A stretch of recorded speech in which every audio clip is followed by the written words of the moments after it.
I'm thrilled today to have with me Representative Maxwell Frost, who is a representative from Florida's 10th district. He has represented the district since 2023, and he is the co-chair of the House Democratic Policy and Communications Committee.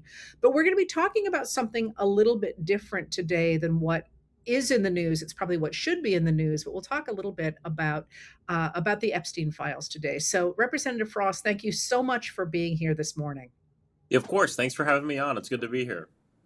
So, I really wanted to talk to you about the Epstein files, in part because they seem to have fallen off the people's radar screen because of everything else that's going on, but also because you and your staff did something really unusual when it came to looking at the Epstein files that are available, the ones that are available at the Department of Justice. Can you walk us through that?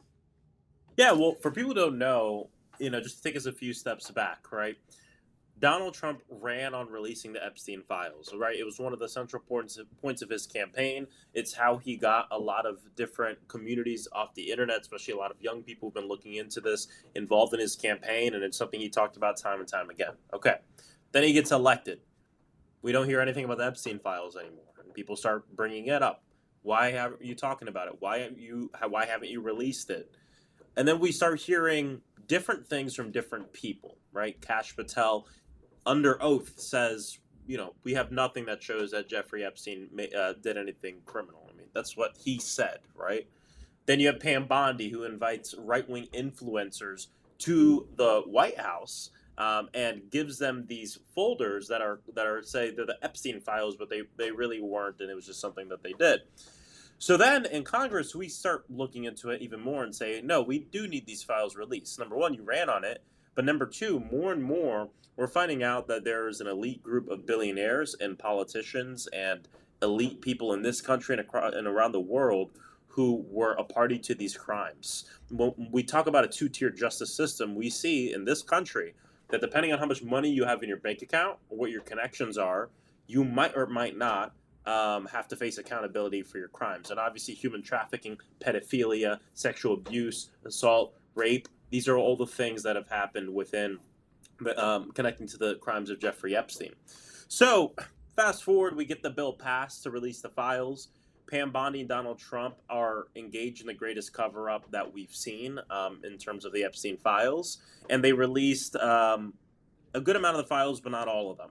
But still, there are millions of files out there. So my team and I, we knew we wanted to go into the Department of Justice to view the unredacted files, because in case your viewers haven't seen them, if you go on the website and you look at these files, there are just entire pages that are just black.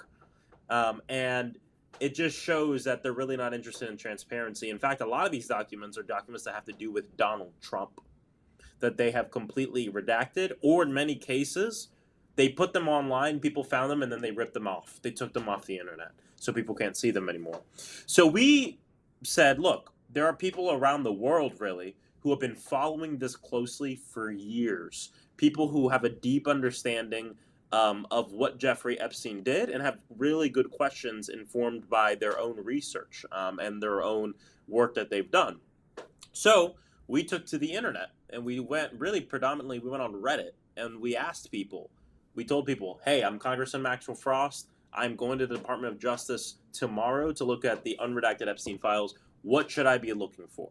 What specific file number should I look at? And it blew up. Millions of hits, thousands of people writing in, calling into my office, commenting, not just saying, check this file out, just a random file, but saying, check this file out because I think it's connected to this and that and this and that, and check out this other file as well. And it really helped us put together specific file numbers that we should view, which really helped me going into the Department of Justice. I've been there twice so far. I'll be going again in the coming weeks. Well, so I want to get into what it's like to look at those files. But first of all, I think that was just brilliant. The whole idea of crowdsourcing the Epstein files. Did you find that people tended to group in different places, that there were certain things that people thought were more important than other things? 100%. There's different groups of people who have been focused on different parts of this. For instance, we had a lot of people that were from Florida that had submitted in things having to do with Florida specific parts of the case. Mar-a-Lago, the jail he went to. A lot of people don't realize is that when Jeffrey Epstein went to jail, he was actually allowed to do what's called work release, right? When he's able to leave jail for a few hours a day to go to work. And he actually, there was an organization set up that he went to go work at. And he was actually going there to sexually abuse and somebody while he was in jail through work release. So we had many people who would send us information having to do with that, having to do with local Florida politicians. We also had a lot of people who wanted us to look into the Zorro Ranch, which has been a big deal recently.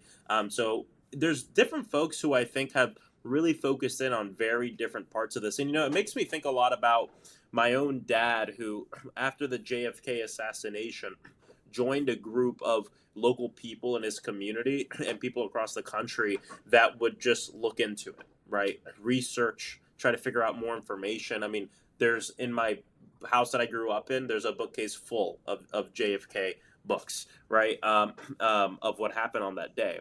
And it's a very similar thing with this. And something my dad would always tell me is we had groups of people who would like become experts on specific things, on specific people. And I think it's very similar with the Epstein files and with the crimes of Jeffrey Epstein. There are people who are experts on very specific things, and it's really helped to me to go in Department of Justice and not just look at files, like what files do you think I should look at, but understand what you're seeing. Because when you're in that room and you're just viewing unredacted files, unless you understand what you're seeing, it's hard to navigate, right? It's millions of files. And I think in many ways, they really focused on redacting specific ones that keep you from connecting dots. So I want to ask about a couple of things there. I do want to point out that what it reminds me of is less JFK than those people who currently even are chasing down the identities of people who've been found dead that are Jane Does or John Does, Yeah, and are able by extraordinary amounts of work to bring those families some closure by discovering who those people were. And I always yeah, wondered why QAnon didn't do that. Now instead we have people actually getting their hands in the files. And I agree with you. When you hear millions of files, that's the sort of thing that makes historians' hair catch on fire, because you can't just start at number one and start turning pages. exactly. Can you tell us literally what it's like to go look at these files? And then I'd like to talk a little bit about why the Department of Justice has redacted certain things, and why you think that might be the case. Yeah, so I'll tell you exactly what it's like. So first off, with 24 hours before you want to go, you make an appointment with the Department of Justice. You pull up to the building, which is um, in the Noma area, Washington, D.C., maybe like 10, 15 minutes away from Capitol Hill. You go into the front door, someone's waiting for you, expecting you. Usually a career Department of Justice person, someone who's been there for a long time. They walk you in, very cordial. You go upstairs, you go to a room where you're handed off to then the political people from the Department of Justice. So people understand. You have people who work in the government who've been there for a long time, and then you have people who are political appointees, who are new, who are probably more aligned with the Trump agenda. So then you're kind of handed off to a political appointee. They walk you over to a locker where you lock up all your electronics, phone, everything like that. And then you go into this room. Now, a lot of people think it might be some grand thing. It's not. It's actually just like a white room with four computers, two on each side of two tables facing each other. That's it. There's a table on the corner where two people from the DOJ sit and kind of watch you. And then there's a tech guy who comes in and he signs you in with a very specific sign in credential, which we'll get to in a minute because they're spying on us. So every person, when you sit down at the computer, you have a very specific sign in credential to their kind of law library, right, of Epstein files, which is an online thing, right? It's on the computer. So you sit down. I'll be honest, I'm pretty quick on my feet with technology, so I was able to understand how to navigate it very quickly. But I sat in there with some other members who it took a lot of time to understand how to use it, because every time you had a question, they would have to go and get the tech guy who's in a different office, and you have to walk through every time and answer a question. You only get 2 hours in the room. So what I started doing is kind of giving people tech lessons before they showed up and giving them the basics of what they need to know so they don't waste time waiting for somebody to come and show them different things. I mean, one of the big ones I'll tell you is when you click on a file, you might assume, right, it's unredacted already. No, actually, you have to click a different button in the toolbox, which is not like, there's not a button that says unredact. It's like kind of a small button that you click, and then you can see the unredacted one. So most people waste the first 15-20 minutes just looking at redacted stuff. So it's like stuff like that that can help you understand how to navigate this platform that has the files. But I got to tell you, there are so many files that you click unredact, and it's the same thing.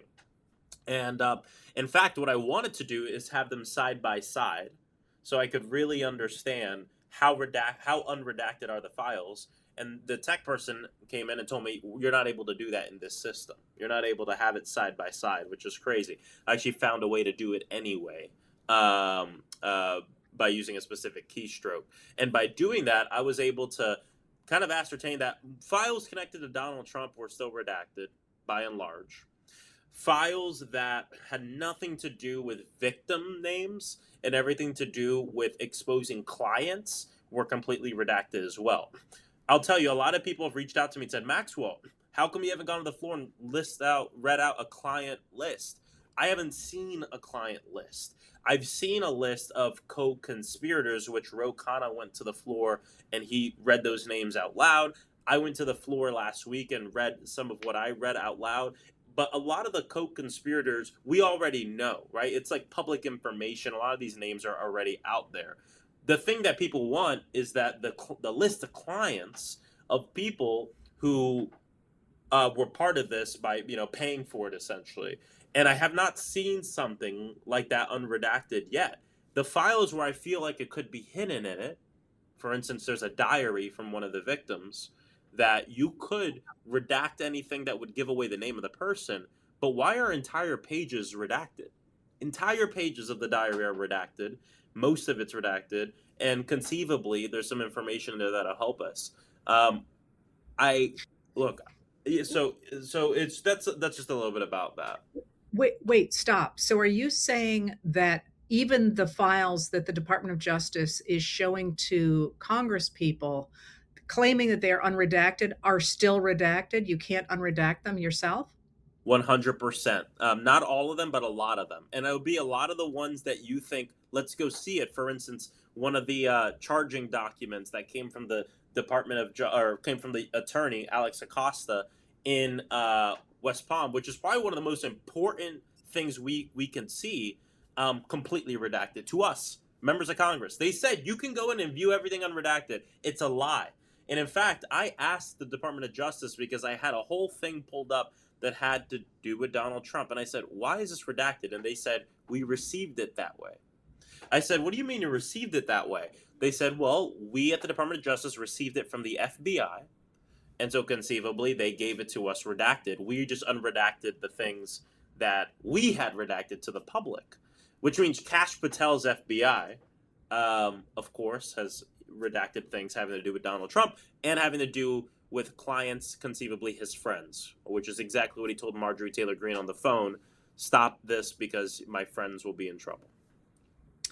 So, I confess I'm a little bit gobsmacked here because when you just said this is the biggest cover up in US history, or maybe I'm misquoting you on that, the fact, I would agree with that. The fact that the Department Yeah. of Justice is keeping from Congress the files that implicate a number of important people, including perhaps, and I would actually go beyond perhaps, the President of the United States, is earth shattering for our democratic system.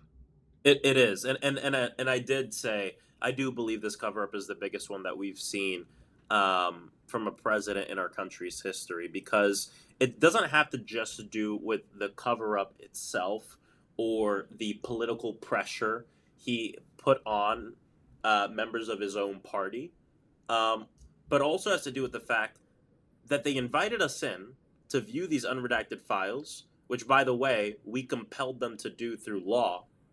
damn near unanimously. They broke the law by waiting an additional month to release it. Then they also broke the law by redacting the names of billionaires and politicians when we told them we only want victim names redacted.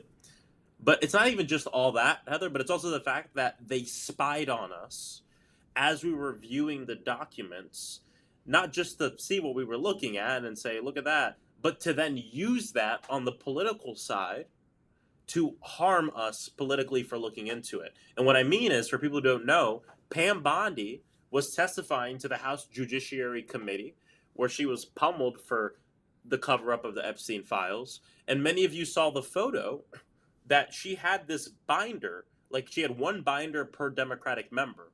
And it was like I call it it was like a burn book, right? It was a bunch of material for her to use to embarrass the member, to speak back to the member in her defiant, tone. And we all saw that thing. A photographer caught a photo of one of the pages, and the page was a complete search history of Representative Pramila Jayapal's visit to the DOJ to view the unredacted files. A complete violation of the checks and balances and separation of branches. And I just think that this cover up is an impeachable offense for Pam Bondi, 110%. But that is the reason I say it's the biggest cover up we've seen, because it's not just the cover up. It's a cover up, a spying operation on members of Congress, and then a political operation that uses the information they got from the official government to harm them politically, which also is against the law, by the way. So I want to get into that in a second, but one of the things that really interests me about the operation surrounding Epstein is the money. When you listed off the different ways in which there appear to have been crimes in those files, what I didn't hear you say was money laundering or some of the other ways in which a number of people could be involved with the exchange of money. We know that Senator Ron Wyden is uh, trying desperately to get files out of the Treasury about the movement of money through the banks surrounding Epstein, money going out as well as money going in, because that speaks to Yep. this web you're talking about. Have you seen anything like that in the files, or is that something you're interested in? It is something I'm interested in. I'll tell you, the 2 hours go by very fast, and it's sometimes you go in on a specific subject or two. I find going in on one or two things is better than a ton. But one of the next visits I'm going to do, I'm going to focus on the bank. So everyone knows, the House Oversight Committee, this is something we've been looking into. When we first met with the lawyers of a lot of the survivors, they said something very direct. They said, go for the estate, subpoena the estate. They said also subpoena the banks, because what you won't be able to find in the Epstein files that the Department of Justice has, you might be able to follow the money. And this is really important. So we did send out two subpoenas at JP Morgan and Deutsche Bank, which are two of the primary banking institutions that were used by Jeffrey Epstein and his co-conspirators. But there's more that we need. Venmo transactions, Zelle transaction. I mean, we could go down the list of ways that we think money was both laundered and hidden to pay for services. There's also, it's just so deep, right? There's also the question of people unknowingly moving money for this operation. And truth be told, there's a lot of folks that are considered co-conspirators that actually didn't know what was going on, but they were used by Epstein and the real co-conspirators and people that were making things. We could talk about like whether it's maid or a driver or this and that were in this. A lot of folks don't understand how big this operation was. It wasn't just the island. The island's a big part of it, but it's his home. It's Mar-a-Lago. It's all these different things that tie it together, which is part of the reason that we have to get to the bottom of this. It's not just about, it's justice for the survivors, but it's about making sure it never happens again. And the fact of the Well, matter is there's many entities that were involved in this. but that speaks to where you started today, and that's that it is certainly about the survivors, but it's also about the idea of a predatory class that's not accountable to the law, and that seems to be what you're uncovering, right? 100%. I mean, that is the basis of this entire thing. Because if we go back to when there was the first indictment, or when Jeffrey Epstein was first arrested for these very crimes. He was given a sweetheart deal by Alex Acosta, who, by the way, is full of crap. We deposed them for hours and hours and hours. Apparently, he didn't know anything that was going on in his office. And he's also very defiant. He hates the word sweetheart deal. He thinks he got the best he could get. He also stated to us that he didn't bring the survivors on the witness stand because he didn't feel like they were going to be very credible, is what he said. That is when all of this should have ended. The guy should have been held accountable. Everything should have been uncovered. But the fact of the matter is, the dude served a year in jail, left, and continued to offend. And that's when things blew up even more. And the fact of the matter is, if Jeffrey Epstein wasn't a billionaire that was backed by elites, not just in this nation, but across the entire world, he would have faced justice in that moment. I promise you that. And I think because he had those connections, he was able to continue to do this. And that's this two-tier justice system of rich billionaire elites doing whatever the hell they want and breaking all the laws in the world. I mean, and it's the same case on everything. You want to talk about theft? The biggest theft is the theft of wage theft and white collar crimes, and these billionaires who are getting away with all of this. And so, of course, they're going to get away with, whether it's stealing money or stealing people and selling people, they're getting away with it. And that's part of the reason why this is so important in uncovering this, is it's about integrity in our justice system from A to Z. And if we don't uncover this and we don't get to the bottom of it, it will happen again. It could be happening right now. And I think that's important for people to understand. Well, and I think that you put your finger on it there, that it's not, it is about accountability, but in a way, it's an indictment of the development of the American justice system and the American economic system, really for the last 30 years anyway, that has Oh, permitted the development of this sort of elite predatory group that could literally buy and sell people, which is sort of the ultimate, right? yeah.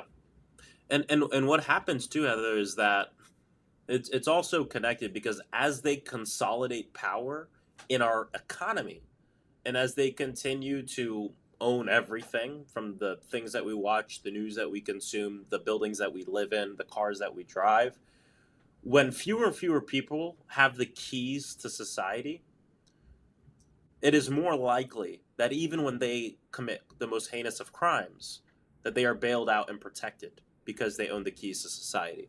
And that's part of the reason why fighting the massive wealth inequality we have in this country is so important, is because that in and of itself does corrupt our justice system.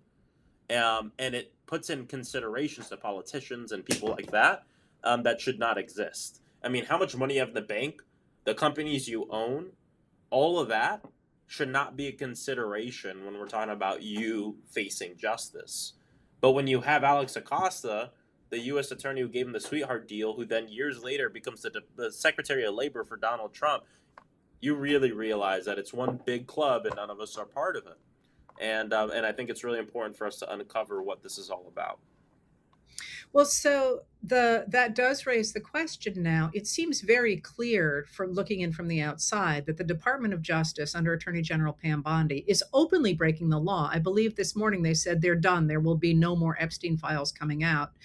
And we're seeing stuff that is listen to me stammer, I just don't even know how to describe it. What comes next? I mean, Bondi is due to testify before Congress under oath, is sort of openly saying we're done, we're not going to follow any more of the Epstein Transparency Act.